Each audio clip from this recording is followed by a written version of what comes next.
Mevlid sahibi ne güzel diyor. O daha tıfıl iken dilerdi ümmeti, sen kocadın hala terk edersin sünneti.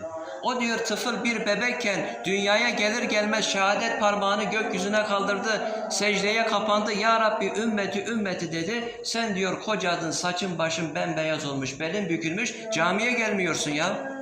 Kahve köşelerinde pişpirik oynuyorsun, camiye gelmiyorsun, camiye. Muhammed Aleyhisselam peygamberine salavat getirmiyorsun. Ben demiyorum ha, Mevlid Süleyman Çelebi Hazretleri diyor.